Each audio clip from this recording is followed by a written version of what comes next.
मित्रांनो, काल अभिजित दिपके यांनी आपल्या सहकार्यासोबत एक महत्वाची घोषणा केली. जंतर मंतरवरती काकूळ जनता पार्टीचं सेशन 2 लवकर सुरू होणार असल्याचं त्यांनी सांगितलं. मात्र त्याच वेळी त्यांनी आणखी एक महत्वाचा विडा उचललेला आहे.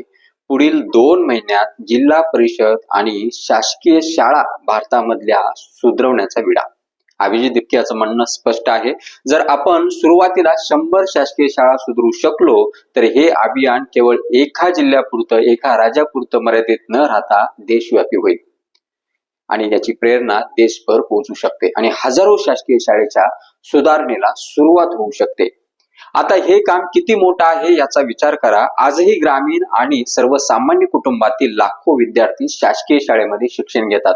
त्या शाळेमध्ये चांगल्या सुविधा, स्वच्छ वातावरण, आवश्यक शैक्षणिक साधने आणि विद्यार्थ्यांना प्रेरणा देणारे वातावरण निर्माण झाले तर त्याचा थेट फायदा आपल्या पुढील पिढीला ग्रामीण भागातील होऊ शकतो. अभिजित दिपके यांच्या आधीच्या आंदोलनाकडे पाहिलं तर त्यांना मिळालेलं यश निश्चितच चर्चेचा विषय ठरलं. एक केंद्रीय मंत्र्याचा राजीनामा घेणं हे सोपं नव्हतं आणि तेही अशा जन आंदोलनामधनं, मुवमेंटमधनं. राजीनामा झाला, त्यांचं सर्व कौतुक झालं आणि आता त्यांनी दुसरं हे काम हातात घेतलेलं आहे. यामध्ये त्यांना किती यश मिळते हे बघणं औचित्याचं ठरणार आहे. आंदोलनातून मागणी करणे एक गोष्ट, ही एक सोपी गोष्ट आहे असं आपल्याला वाटतं, पण त्याचा जर एक्झॅक्टली परिणाम बघितला, आपण मागच्या आंदोलनामध्ये बघितलं काय झालं, तर हे तेवढं सोपंही नाही. म्हणून अभिजित दिपके म्हणतायत, येणाऱ्या 2 महिन्यामध्ये जरी आपण 100 शाळा सुधारवण्याचा प्रयत्न केला तर आपल्याला मोठं यश मिळू शकतं.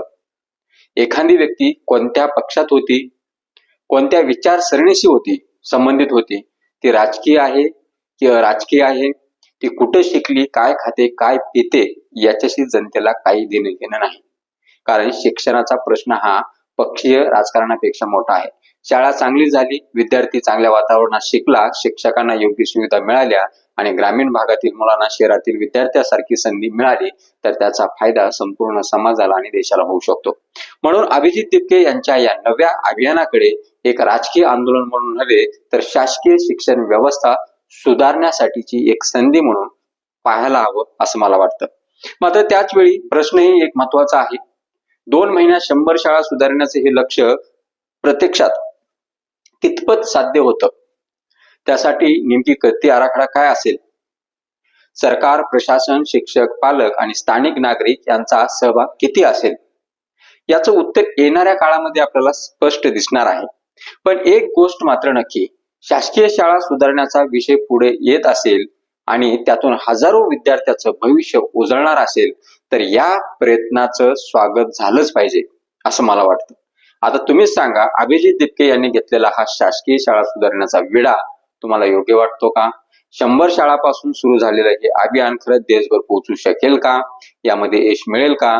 तुमचं मत आम्हाला कमेंट बॉक्समध्ये नक्की कळवा. कारण प्रश्न कोणाचाही नाही, प्रश्न आहे आपल्या मुलाच्या आणि भारतातील युवकाच्या भविष्याचा. जय हिंद, जय महाराष्ट्र.